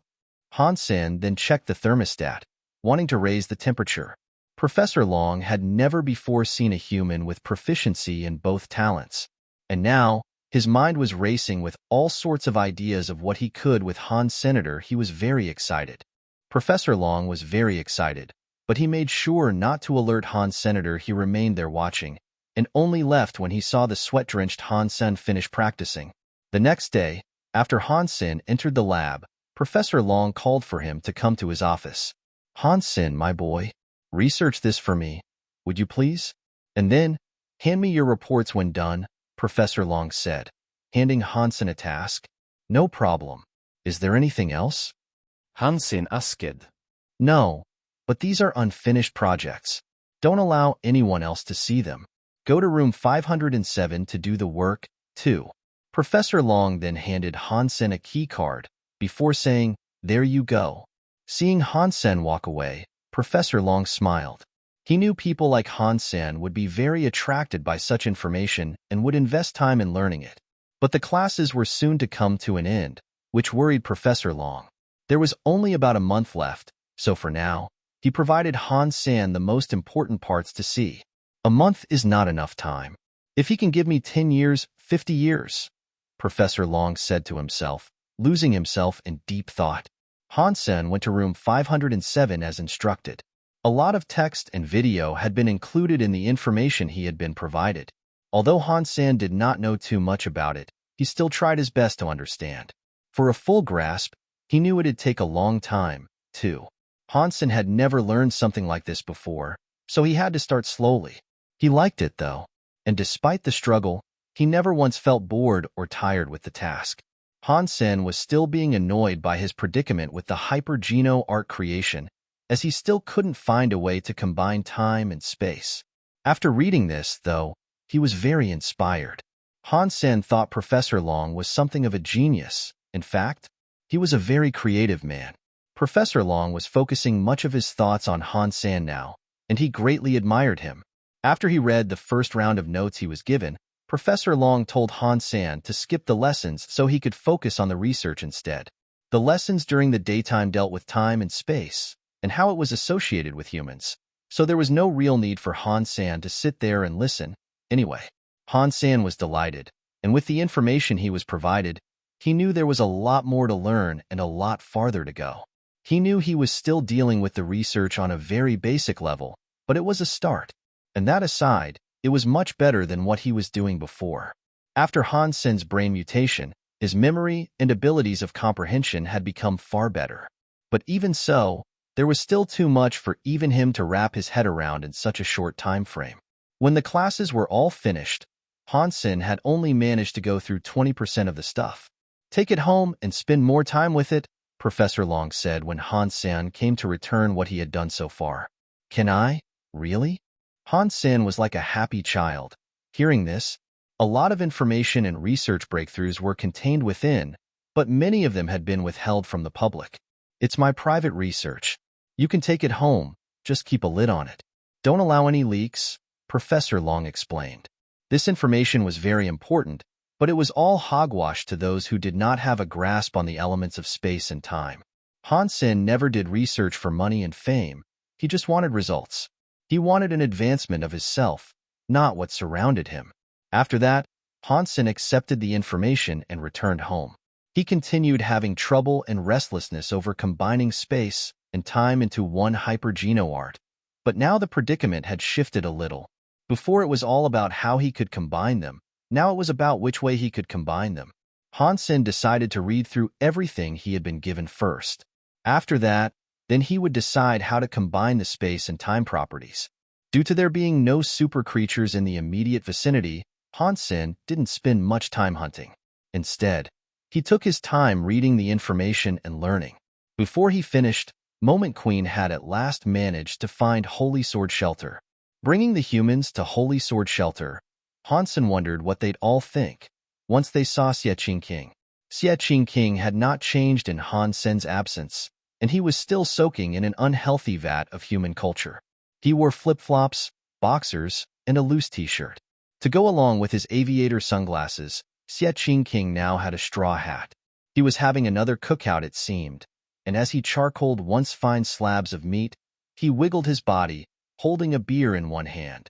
If Xie King did not have a good body shape, Han Sen would have believed him to be a psychotic butcherer. Strangely, Han Sen did not see any comics around him. So, he thought to himself, has he grown tired of comics and now just indulges himself in the art of barbecuing? Han Sen, soup. You're back. Xie King saw Han Sen and placed his arm around Han Sen's neck and shoulders. Swaying from side to side, he brought him over to sit. He then said, let me tell you something. You ain't going to believe FO's show. I'm a freestyling mofo, in the way I made my own style. Can you believe it, bruv? This is a new style? Han Sen thought he might have created a new skill or something tangible and beneficial. Come take a look. This is my new product, so what you think? Xie King presented Han Sen with a book. A book? A comic book? Did you draw this? Han Sen's eyes were wide open in a mixture of confusion and about 10 other emotions. I'm telling you, son, this gone, light the streets on fire. It's gonna sell like hotcakes. Xie King said, with much excitement. Han Sen was in a bit of a daze, and when he looked at the comic's name, it was called Overbearing President Love Lugov. Han Sen looked at Xie King as if he was looking at some hideous monster. No wild super creature had ever rattled him as much as the spirit before him was now doing. He partially believed himself to be dreaming, thinking it to be utterly ridiculous for a king's spirit to take up the hobby of drawing crude comics. Han Sen opened the comic, dubiously titled Overbearing President Love Luov, and began reading it. The art, to Xie King's credit, was wonderful. The protagonist of the comic was actually a fellow named Xie King, perhaps unsurprisingly. The spirit had obviously gone to great lengths in this self-admiring portrayal of himself. He was dressed up in similar attire to what he was now wearing, and wholeheartedly believed to be cool, and the opening panels had him surrounded by a number of voluptuously shaped women. Strangely, these women did not look human, though. Are these lady spirits? Han Sen asked, while pointing at them. They sure be king spirits, yo, Xie King said. Han Sen was actually rather surprised. He hadn't suspected a king spirit could look upon other king spirits in a horny way. My dope is targeted at the younger generation. But tell me, bruh, could ya help out a crib spirit of yours and help me release it on that thing you call Skynet? Xie King said. Han Sen helped him with the release, but did not want to associate himself with the comic. So, he made an account on Xie King's behalf. He was worried at what others might think of him if folks genuinely believed Han Sen was the one who drew it all. After that, Han Sen took Bauer back to Ghost Mountain. He believed remaining with Xie King any longer would drive him insane. Silver Fox had been gone ever since he received the Fox Life Geno Essence, so Han Sen also fancied trying to find him on Ghost Mountain. In the meantime, Han Sen let all the other humans out at Holy Sword Shelter, except for Queen. There were too many people crowding the underground shelter, and Han Sen wanted a bit more space. To scale Ghost Mountain, Han Sen rode atop Golden Growler and took Bauer with him. Strangely, the super creatures on Ghost Mountain were nowhere to be found. It seemed as if they had all disappeared. Han Sen traveled across the entirety of Ghost Mountain and confirmed this. Even the ones he had previously met were no longer around. What happened? Han Sen wondered. If there had been a great battle, surely there would have been signs. But it was as if they had all been abducted, vanished into thin air without leaving a trace behind. The blood-winged beasts were still there, but their king was gone. What happened? Han Sen had no idea what had taken place. Even if the king's spirit shelter on the mountain had tried to expand to conquer and rule over its surrounding landscapes, there should have been signs of such a thing happening. But there were no clues to what had actually occurred. The landscape seemed to be the same, as it was the first time Han Sen had been there. Han Sen continued traversing the slopes of the mountain, and just when he started to worry over the well-being of the silver fox, he saw a purple light illuminate the night sky. Han Sen tried to look over to where it originated, but it was too far for him to scan. So, he summoned his wings and decided to fly there. The purple light was a good distance away, and he had to leave the borders of Ghost Mountain completely to get to it. It was a purple mountain, and when he got to take a closer look, Han Sen was more than just shocked. Han Sen thought the mountain had simply gotten bigger due to his proximity to it. But when he stopped for a moment and noticed that it continued to grow, he realized it was doing just that. The mountain was growing bigger. Han Sen never thought a mountain had the possibility of growing. It would have made sense if there was an earthquake currently raging, but there was no such thing. The lands all around were quiet, and it was just that one purple mountain rising out of the ground, becoming bigger and bigger. Han Sen didn't go any closer to it, as he figured himself to be too old to attempt something reckless. He was hovering above a field, so he could see everything well enough and did not have to go any closer to watch what was happening. Han Sen saw many small creatures emerge, all heading for the purple mountain. Then, he saw bigger creatures going that way. They were headed there with visible excitement. Han Sen tried to grab a snake he saw, but the snake dodged his grasp and looked angry. That was okay, though. The snake seemed fairly normal and of its own mind. It hadn't been possessed or tainted by some other phantom force or anything. If they're not under a spell, perhaps some treasure is enticing them there. Did Little Silver and the other super creatures of Ghost Mountain go that way, too? Han Sen mulled over the questions while staring at the purple mountain. Not thinking there to be any immediate danger, Han Sen flew closer. If there was treasure, he wanted it. At the very least, he could lend a hand to the silver fox if he needed it. With Han Sen's power having reached its current heights, he figured he could deal with any threat that presented itself to him. He had the ability to take on Emperor spirits, after all, so he reckoned he'd be fine. And as long as Han Sen did nothing to provoke the creatures, they'd probably be too focused on what they had come for to pay him any heed. They appeared to be very single-minded in their near-rabbit approach to the purple mountain. Han Sen saw wolves, ants, and birds heading for the area. The fact that none of the creatures appeared to be possessed was a relief to Han Sen.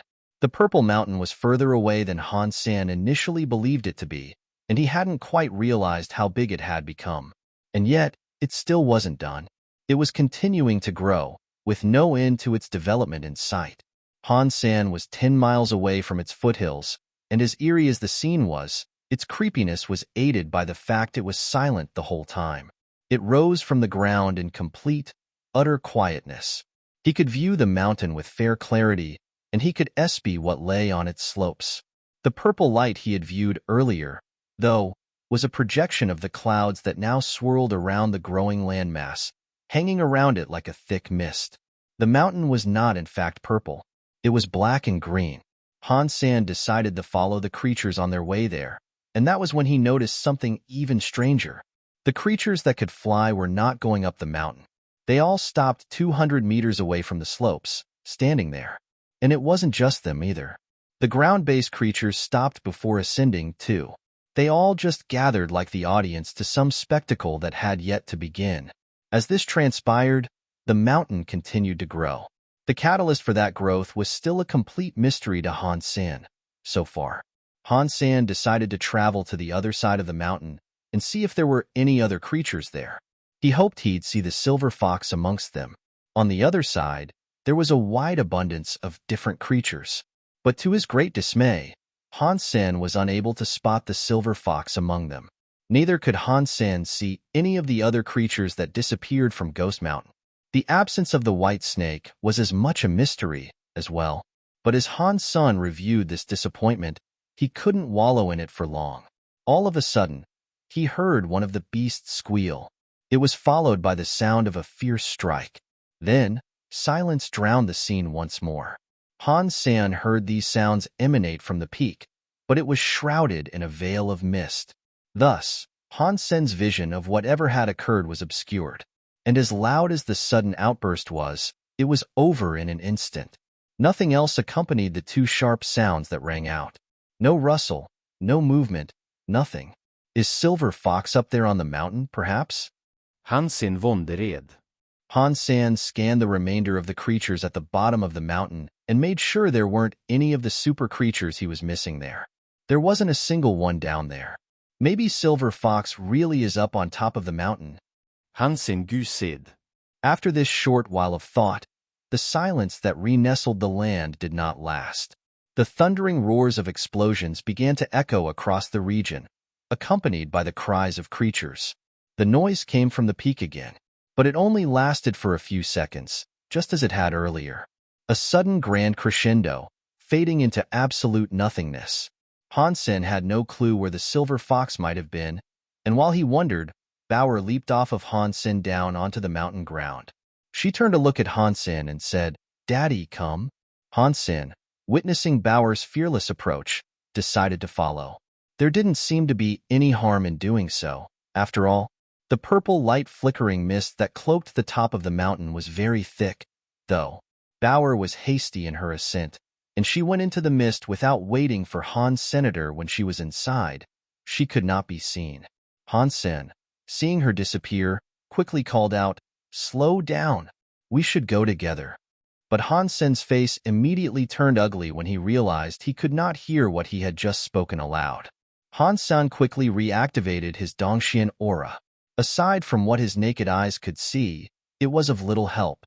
He couldn't sense Bauer's presence or anything, so he walked faster to try to reach her. Eventually, Bauer returned, coming out of the purple mist with a visible look of confusion. Han Sen picked her up and told her, "You should stick with me." But again, Han Sen could not hear himself speak those words. It was as if a noise-canceling dome had been established, circling the whole mountain. It was impossible for someone to make a noise, it appeared. Bauer could understand what Han Sen wished to speak, though, and then she said, "There is something here, but I cannot find it." Han Sen was shocked at his ability to understand her, also. It was as if he had heard what she said, even though he actually hadn't heard what she said. "What is it?" Han Sen asked. Treasure, Bauer answered. "What treasure?" Han Sen's interest spiked, and he knew he had come to the right place. If Bauer said there was treasure, you could bet your bottom beast soul there would be. But Bauer shook her head then, strangely. She signaled she did not know what sort of treasure they'd be after. There was treasure, but its nature was a mystery even to her. Han Sen knew if she had seen the treasure, she wouldn't have come back with such an obvious look of confusion. Han Sen looked up towards the purple mist, and he noticed it was beginning to descend to swallow the rest of the mountain. From a slow roll, it quickly picked up like the ravenous tumble of an avalanche. It looked as if it wished to swallow the entire world below. When it passed the halfway point of the mountain, though, it slowed down. And when it reached Han Sen's position, it had resumed the gradual descent he had first witnessed. Han Sen did not sense anything coming from the mist. He could not detect the presence of any power, benevolent or malevolent, and neither could his ordinary senses pick up anything. No sound had been heard in quite a while either. As Han Sen observed this strange phenomenon, the noise started up again. It was a crude sound, one that made him picture the hewing of rocks. Each sound was accompanied by an angry roar. But then, it suddenly stopped again. It was as if an earplug had fallen out and hastily been replugged. Then, something came out of the mist. If there had been fighting up there, it could have been just a rock. But when Han Sen saw what tumbled out of the mist, he was quite shocked. It was not a rock that had tumbled down from out of the mist. It was a white ball. It looked like lobster meat. It did not look fleshy and scrumptious, though. It looked quite dry. But as random as its sudden appearance had been, Han Sen did not sense any danger stemming from it. And as he studied it, he reevaluated his perception and thought it looked more like a circular chunk of mushroom. The whitish color was a little jaded, too. It was as round as a yoga ball, and when it came tumbling down, it bounced from rock to rock. Han Sen thought it changed color as it descended, too. But that was incorrect, as he later noticed it was just coated in splotches of blood. Quite disturbing. When the ball stopped moving, Han Sen fancied approaching it for a closer examination. He particularly wanted to see where the blood had come from, before Han Sen could touch the blood. Though, the ball moved away by its own volition. Han Sen was shocked by the sudden movement. He looked at the ball which had leaped away from him, but he could not notice anything special about it that might have prompted the sudden jump. The white ball was like any old, unremarkable object. It didn't appear to be something living, and after it moved away from Han Sen, it returned to a motionless state. Han Sen walked forward, and when he was at a distance where he was close enough to touch it, the ball rolled away again. Han Sen could not sense a life force stemming from the white ball, but it certainly behaved as if it was a living creature. The ball did not roll quickly, so Han Sen picked up the pace for his next attempt at touching it. But when Han Sen's speed increased, so too did the speed of the ball's attempt to escape. Bauer thought the ball was quite interesting too. So, she leaped towards it with a crazy speed. When she almost touched the ball, the object was able to match her speed in an evasion. Bauer landed on the ground in a bad way, as her hat and sunglasses were dashed across some rocks. The ball then began to jump around Bauer. It didn't make any noise, but it behaved as if it was mocking her. Han Sen did not know why he felt that was what the ball was doing, but Bauer also seemed to believe that was what it was doing, and she became incredibly angry in response. She was furious. She jumped up and ran towards it like a pouncing tiger. Her speed was almost teleportation-like, and a match for Han Sen's Super King spirit mode. But strangely, Bauer was still unable to catch the ball. It effortlessly matched her speed again and dodged her raging grab. The ball was quicker than the casting of a shadow. Missing this attempt did not hamper her desire to grab the ball, though. She quickly spun around and tried to get a hold of it once more. She jumped from rock to rock in an attempt to touch the ball, very much like an angered tiger that possessed wings. Han Sen was taken aback by what he was witnessing. Bauer was using his phoenix techniques. Han Sen had performed it in front of her many times, but he had never seen her train with it. For her to now just do it all of a sudden, it surprised him. Han Sen watched their play continue for a while. Many times over, Han Sen was able to confirm that Bauer was indeed using his phoenix techniques and original self-made modifications. Yet despite all her attempts, the ball was able to dodge her every single time. It was remarkably nimble, that was for certain. What is this thing? Han Sen wondered to himself. With a speed like that, it would have to be a super creature of sorts, assuming it was a creature. But despite repeated attempts at scanning the ball, he was still unable to pick up the trace of a life force. It had no eyes, nose, or orifices of any kind. Without a mouth, it couldn't have been a super creature. Bauer was getting frustrated with her inability to catch the playful ball, so she pulled out her mini gourd and pointed it at the ball. Then, she slapped the gourd. A scary power of suction swirled out towards the ball. At first, it helplessly succumbed to the suction and began to roll towards the gourd. But eventually, it seemed to find its grip and begin to effectively resist Bauer's terribly powerful gourd. The gourd was a most mighty weapon, and it had never failed before. Its suction conjured a vortex similar to a wheel, endlessly spinning. The ball, with its grip, was digging into the ground in a bid to resist. Deep skid marks were being left in its wake. Needless to say, Han Sen was flabbergasted. This was the first time Han Sen had ever witnessed the gourd struggle to nab a target. The gourd was unable to draw in the ball, but neither could the ball wholly escape. It was like a wheel fighting to get out of the mud or snow. Han Sen was met with an uneasy feeling in his stomach. If something was so powerful it could resist the gourd, he knew he'd have to be more wary and not behave so playfully with it. So he drew his phoenix sword and activated his 9 gene locks.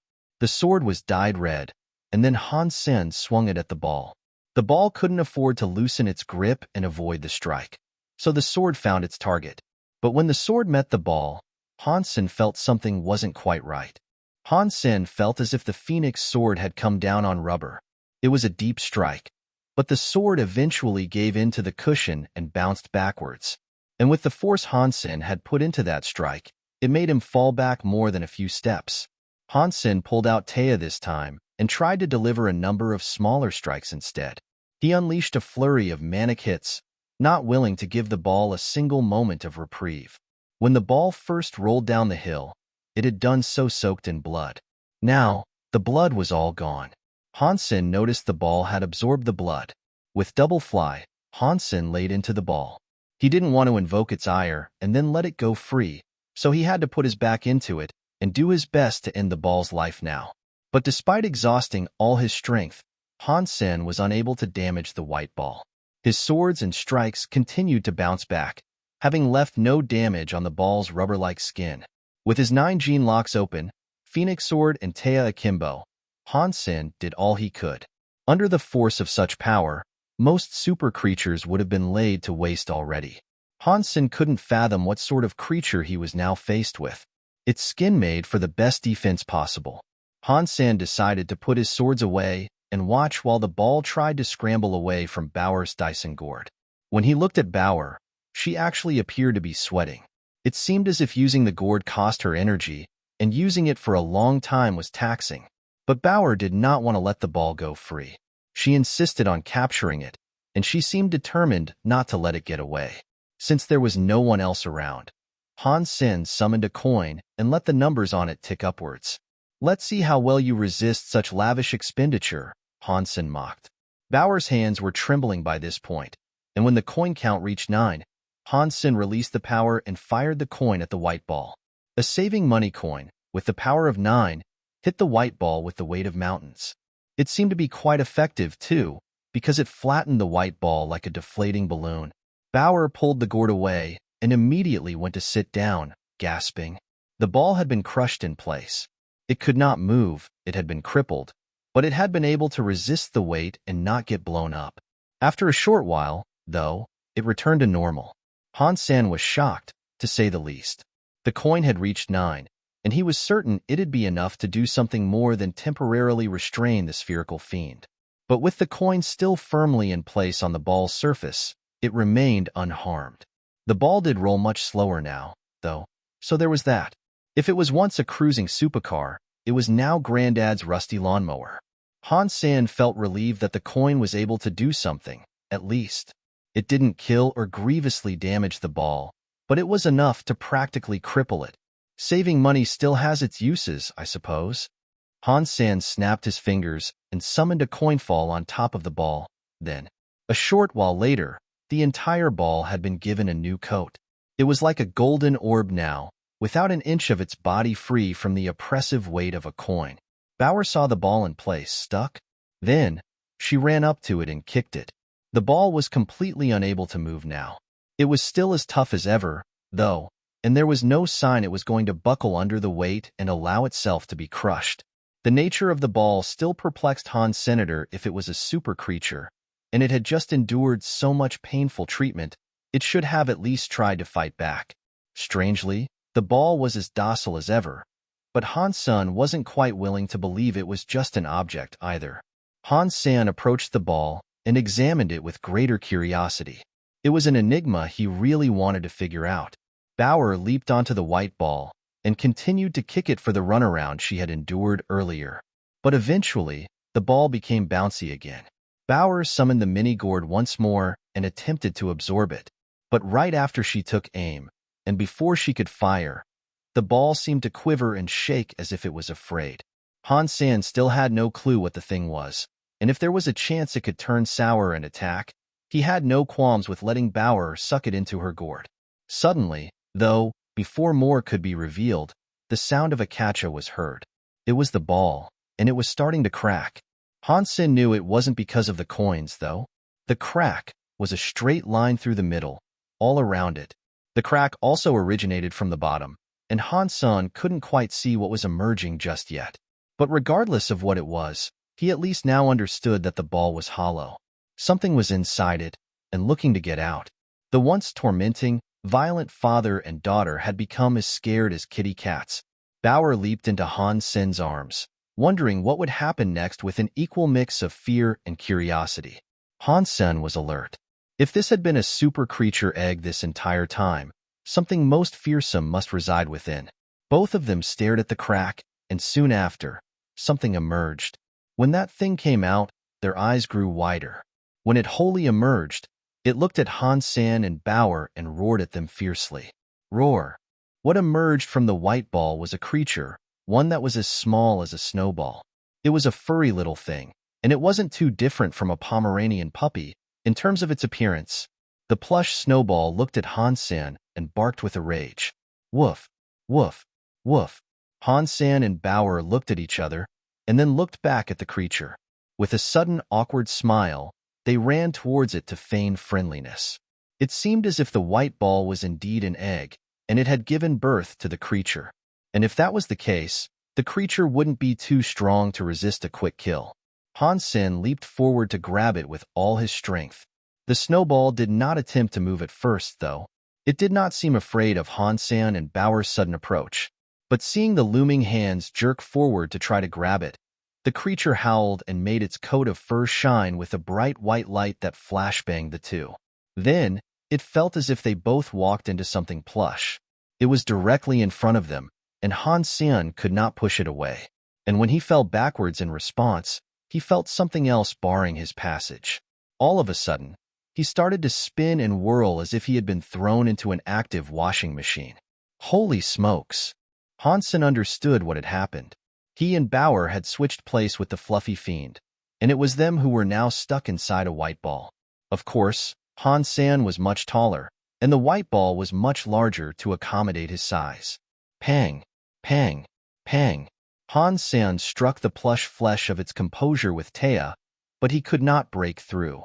His hits were met with the same reactions as before, and he'd bounce away each time. Stop, stop, stop. Han Sen held Bauer and told her to stop moving and jumping about, as he was starting to feel dizzy. So, this is the white ball? And it can trap others inside, can it? Han Sen pondered his predicament and tried to think of a way in which he might escape the trap. Han Sen heard barking outside, and then the ball started to roll. It was a movement influenced by an exterior force. The snowball was kicking the white ball. Pang! Eventually, they rolled into something hard, but they quickly resumed rolling again.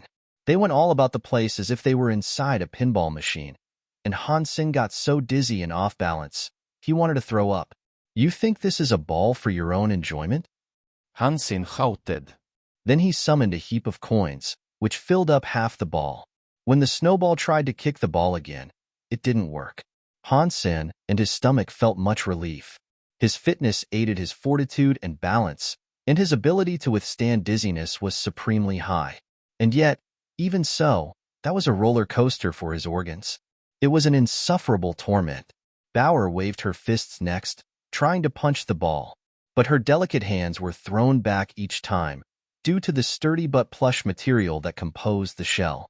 Fortunately, being inside the white ball isn't helping us deal damage to it. At least, I am not physically hurt. Han Sen took solace in that one fact. Suddenly, the ball began to spin again. Han Sen tried to use the tumbler theory to help stabilize the ball's motion, but it seemed the snowball was aware of what Han Sen was trying to do. The blighter kept on pushing the ball, and in response, the ball rolled as it had earlier. Nothing Han Sen could do seemed to stop it, and so he had to think of a way in which he might get out. A difficult task, given the mind-rattling circumstances. A coin with the number 9 could not break the ball, and neither could any move he tried to perform with his phoenix sword. Regardless of past failures, Han Sen thought it best to try saving money again, but with even more power. He wondered if, from the inside, he could shoot and break it. So, Han Sen performed it. The number on the summoned coin began to rise without issue. I just need more numbers to break it, surely, Han Sen thought to himself. Bauer was in support of Han Sen's decision, so she took a step back and waited for Han Sen to perform the move. She was eager to be released and free, so she could beat up the troublesome snowball. The snowball then started pushing the ball again, pushing up towards the purple light. The creature didn't physically shove the ball, though. It was as if the ball had a mind of its own, one that made sure to walk forward and follow the snowball. A little while later, Snowball brought it over to a cliffside. It was going to drop the ball and watch it fall. At the bottom of the cliff was a pool, and a fierce creature lurked in its depths. The fall would be a long one, as the height they were at was not trivial. If you were to stand there and look down, you wouldn't even be able to tell what the creature in the pool looked like. All you'd see was a dark shadow beneath the water. The snowball approached the cliff and then looked down with much excitement. It kicked a couple of rocks down to amp up the anticipation. When the rocks hit the water, Bubbles and steam arose as the stones were melted. The snowball fell back a bit, allowing the ball to roll forward and tumble off the cliff. It then began its descent down towards the pool. The snowball wagged its tail and paws, as if it was saying farewell to the ball's occupants. Inside the ball, Han Sen's coin had reached the brightness of a star. The number read 16, and Han Sen's entire body gleamed with a red power. Even Han Sen had trouble containing all that power. It may have all resided in the coin, but it was the body that was spent. If the coin's power was too much, Han Sen's body would feel a strain and pressure to maintain the figure of power. 16? That should do it. Han Sen gave the coin one last glance before firing it. Then, he let it loose. There were already a lot of coins on the bottom of the ball, so by firing this, Han Sen thought he could break the ball. Snowball stood atop the cliff, watching the white ball tumble off. It smiled, thinking of the gruesome demise that would await those inside it once they reached the bottom. But just as the ball started to drop, something from the inside began to stretch it. The force inside the ball was warping its shape and composure. The white ball was not broken, but the power was enough for the entire thing to defy gravity and shoot back up into the skies with the speed of a freshly launched cannonball. It soared upwards, far above where it had been previously. The snowball watched the ball rocket up, and as it looked, its eyes sank and became sullen. Its face turned morbid. They had been on a cliff that skirted a long drop at the center of the mountain. There was a canopy above it, with a hole inside. What was above couldn't be seen. Snowball leaped onto the skyward ball and jumped on it, hoping to change its trajectory and make it fall again. But the power of the coin was too much to defy, and the ball was still heading upwards towards the hole. When the snowball saw it becoming alarmingly close to the black hole, it looked shocked. And then, before the creature knew it, the ball was plugged inside the black hole. Han Sen was shocked as well. The power of the 16-numbered coin had stretched and deformed the ball, but it had not been able to break it. After a while, Han Sen felt the ball hit something. And then, the ball began to spin. Han Sen held Bauer to keep her steady. The ball was like a bouncy ball, and after a while, it stopped.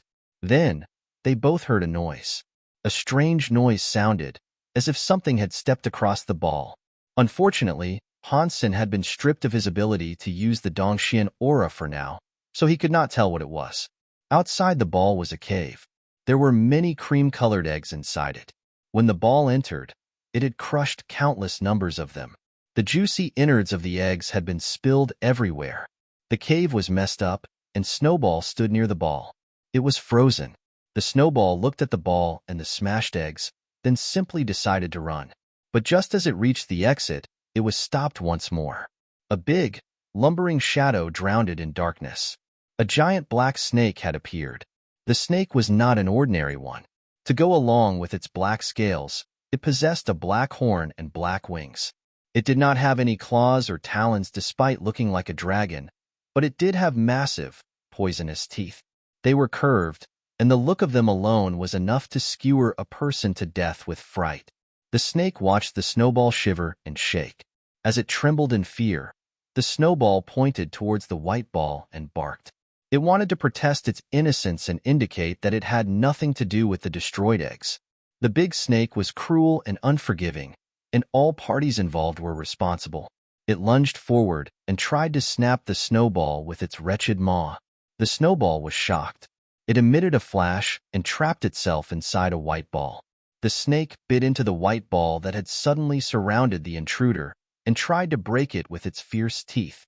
The teeth dug their way into the plush skin of the white ball fairly deeply, but they were unable to pierce through. But with this bite, the teeth expelled a corrosive substance. It was its lethal venom, and it dyed most of the white ball black. Pang! Where the ball had been dyed black, it shriveled and melted away. The snowball fell out of the broken ball like a marble, and it unwittingly rolled into a few more of the eggs and broke them. The little blighter looked even paler when it noticed that it was drenched in egg yolk. It tried to force a smile as the snake bore down on it. There was only one thing left for it to do. It turned heel and fled, with the snake behind it in hot pursuit. The snowball's speed was incredible, but the snake was even faster. Whenever the snowball looked likely to meet the snake's teeth, it would wrap itself up in another white ball. But each time this occurred, the snake bit into it and broke the ball with its venom. The snake's poison was the snowball's most feared substance. The balls it conjured could not be broken through pure strength, but only with poison. The snowball kept on running, smashing straight through the eggs without a care if it meant it'd have an easier time escaping the snake. The snowball relied on the ball to stay alive, but its performance eventually became sluggish. It moved slower each time a ball was summoned and subsequently broken. The snowball kept on running, and when it saw the ball that had trapped Han Sen and Bauer, it ran towards them. When the snowball was just 1 meter away from the ball, its body flashed. A bright white flashbang was emitted, and it caused the white ball to crack. Han Sen and Bauer had heard a lot of movement taking place outside. They had heard a lot of things breaking, and what stood out to them most was a fear-stricken bark produced by the snowball itself. An explosion then sounded, like the popping of a balloon but much, much louder. Is this ball breaking? Is it going to open? Han Sen said. If a creature was breaking the ball, Han Sen wondered what incredible strength the creature must possess. And while Han Sen was lost in thought, he heard a catch sound. Swiftly following this, the white ball of his imprisonment opened like the unfolding of a lotus flower.